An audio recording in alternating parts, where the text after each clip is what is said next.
7 जनवरी 2024 की शाम पुणे की एक बीपीओ कंपनी जिसका नाम WNS था, उसकी पार्किंग लॉट में कुछ ऐसा हो रहा था जिसको खड़े होकर सैकड़ों लोग देख रहे थे।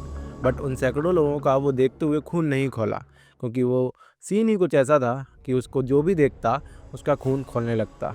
जो आप ये वीडियो देख रहे हैं, मैं इसी की बात कर रहा हूँ। इस वीडियो में साफ साफ दिख रहा है कि एक लड़का बड़ी बेरहमी से लड़की को मारे जा रहा है, बट वहाँ खड़ी हुई सैकड़ों लोगों की भीड़ उसको बचाने तक नहीं आती। हमारे समाज का स्तर इतना गिर चुका है कि अगर किसी की परेशानी है तो सबसे पहले हम लोग वीडियो बनाने लगते हैं या उस चीज़ को देखने लगते हैं। इस वीडियो में भी यही दिख रहा है कि सब लोग केवल वीडियो बनाने में व्यस्त हैं और केवल तमाशा देखने में व्यस्त हैं, क्योंकि अगर कोई भी एक इंसान उसकी मदद करने आता तो शायद वो लड़की आज हमारे बीच जिंदा होती।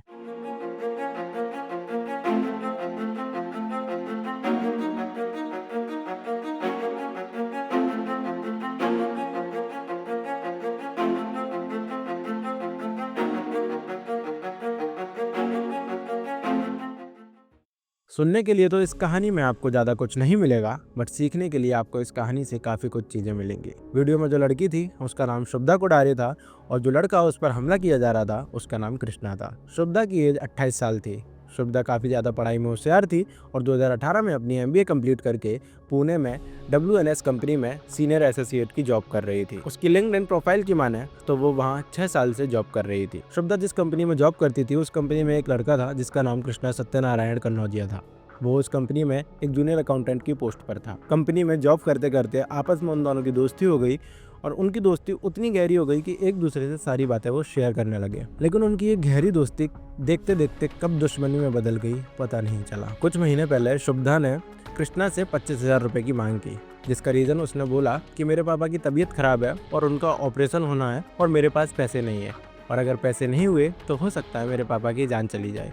अब इतना सब कुछ सुनने के बाद मेरे हिसाब से कोई ऐसा होगा जो अपने दोस्त की मदद नहीं करेगा अगर उसके पास सच में पैसे हैं तो। अगर उसके पास नहीं है तो वो एक बार के लिए मना कर देगा, बट अगर उसके पास पैसे हैं तो वो कहीं ना कहीं उसकी मदद करने के लिए रेडी हो जाएगा।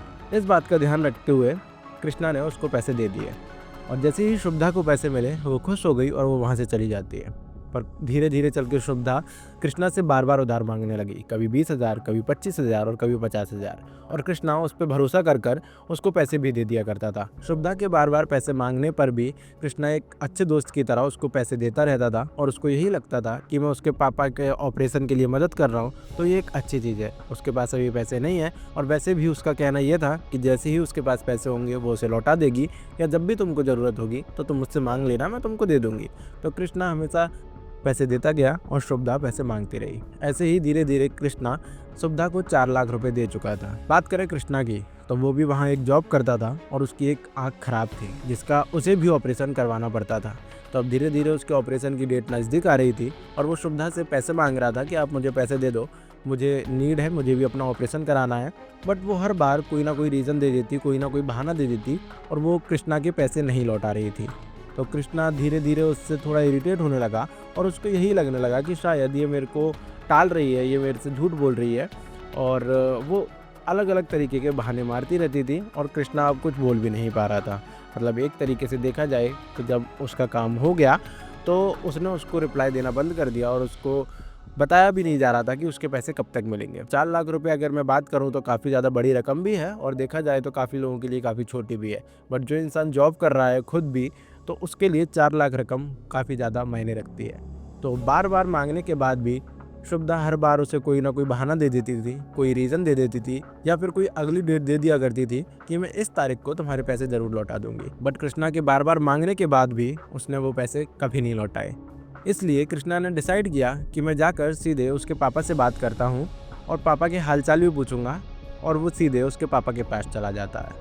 और वहाँ जाकर जब वो पूछता है कि तुम्हारी तबीयत कैसी है, और जो उसके पापा रिप्लाई देते हैं वो सुनकर कृष्णा पूरा हक्का बक्का हो जाता है, क्योंकि शुभदा के पापा जो उससे बोलते हैं वो कभी उसने एक्सपेक्ट ही नहीं किया था। शुभदा के पापा उससे बोलते हैं कि मेरी तबीयत तो बिल्कुल ठीक है और मेरा कोई भी ऑपरेशन नहीं हुआ है और मैंने कभी किसी से पैसे मांगे ही नहीं, मतलब मेरे पास खुद के लिए पैसे हैं और मैंने कभी किसी से पैसे मांगे नहीं, और मेरी बेटी तुमसे क्यों पैसे मांगेगी, क्योंकि मेरी ना तबीयत ख़राब है और ना मेरा कोई ऑपरेशन हुआ है। ये सुनने के बाद कहीं ना कहीं कृष्णा को ये लगा कि उसको इमोशनल ब्लैकमेल किया गया या इमोशनल डैमेज किया गया, इमोशनल फूल बनाया गया, मतलब उसकी अच्छाई का फ़ायदा उठाया गया है।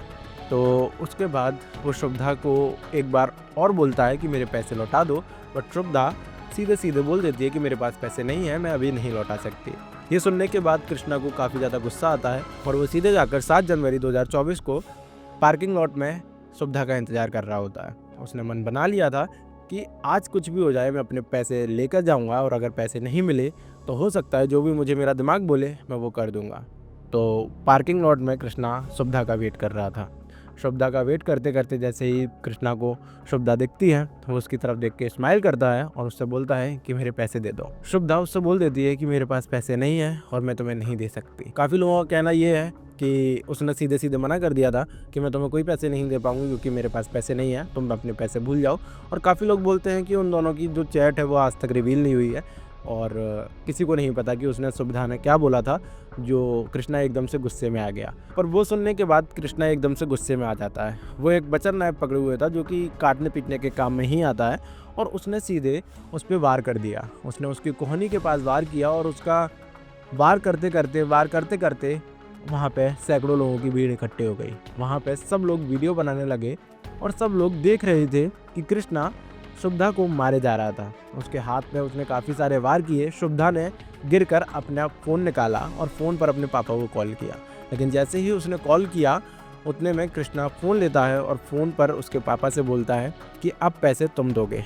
मतलब इतना सब कुछ करने के बाद कृष्णा ने उसके पापा से बोला कि अब पैसे तुम दोगे। और वहाँ पे शुभदा पड़ी हुई और उसके खून निकल रहा था, उसकी नसें तक कट गई थी क्योंकि वो इतना धार वाला चाकू था या इतना धार वाला हथियार था जिसकी वजह से उसकी नस कट गई थी और उसका खून बहता ही जा रहा था। वहाँ कृष्णा सबके सामने उसके साथ ये सब कर रहा था और वहाँ खड़े हुए लोग केवल वीडियो बना रहे थे और केवल इंतजार कर रहे थे कि कब ये चीज़ खत्म हो। और उसके बाद अगर उसकी आगे वाली वीडियो देखेंगे तो उस वीडियो में दिखता है कि कृष्णा ने जैसे ही अपने हाथ से वो हथियार फेंका वैसे ही सारी भीड़ उसके पास आती जा रही थी जो कि अभी तक बिल्कुल चुपचाप खड़ी थी।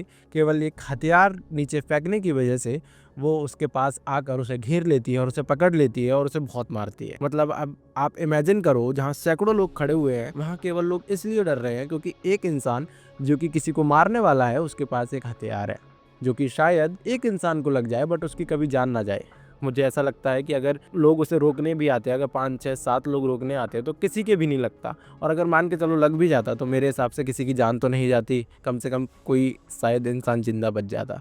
But come to the point, वहाँ पर लोग उसे पकड़ लेते हैं और उसे मारने लगते हैं। उसको मारने के बाद पुलिस आती है। मुझे ये नहीं समझ में आया कि जब वो वहाँ ये सब हो रहा था तो लोग जो वीडियो बना रहे थे अगर उसी टाइम वो पुलिस को कॉल कर देते तो एटलीस्ट पुलिस तो कोई एक्शन लेती जो कि तुम लोगों ने नहीं लिया था। बट फिर भी उसे पकड़ने के बाद, उसे मारने के बाद तब पुलिस को बुलाया गया। पुलिस आती है, कृष्णा को अरेस्ट करती है और शुभदा अभी भी वहीं पड़ी हुई थी और वो बेहोश हो चुकी थी। उसको एम्बुलेंस लेके जाती है और वो हॉस्पिटल में एडमिट हो जाती है। बट डॉक्टर्स का कहना ये था कि उसकी ब्लड क्लॉटिंग रुक गई थी और उसकी हालत ज़्यादा ख़राब हो गई थी, उसकी वेंस कट गई थी हाथ की, तो इसलिए वो नहीं बच पाई और वो मर जाती है। वहाँ सैकड़ों लोगों के सामने एक लड़की को कोई इंसान मार रहा है बट किसी ने नहीं बचा पाया और उस लड़की ने दम तोड़ दिया। वैसे अगर देखा जाए तो गलती काफ़ी सारे लोग उस लड़की की बताते हैं कि उसके साथ सही हुआ, बट मुझे ये नहीं समझ में आता कि किसी की जान की कीमत लोग पैसे से कैसे लगा देते हैं, क्योंकि 4 लाख रुपए किसी की जान से बढ़कर तो नहीं होते। अब कृष्णा को भी पुलिस ने हिरासत में लिया और कृष्णा ने भी यही सब बताया कि उसके साथ ये सब हुआ था। लोग काफ़ी सारे ये सोच रहे हैं कि उसके साथ सही हुआ लड़की के साथ और काफ़ी सारे लोग सोच रहे हैं कि नहीं, उसने गलत किया। अब कृष्णा पे भी काफ़ी लोग सिंपैथी दे रहे हैं कि उसके साथ गलत हुआ था और उसको ये सब मजबूरी में करना पड़ा, बट मुझे नहीं लगता कि उसको ये सब मजबूरी में करना पड़ा। उसका एक ईगो हर्ट हुआ कहीं ना कहीं, क्योंकि उसको ऐसा लगा कि उसको इमोशनल फूल बनाया गया है और उसको इमोशनल ब्लैकमेल करके उसको पागल बनाया गया, उसका कुछ भी किया गया, मतलब उससे झूठ बोलकर उसको कुछ भी किया गया, उसको मासूम समझा गया, इसलिए उसका ईगो हर्ट हुआ और उसने ये कदम उठाया।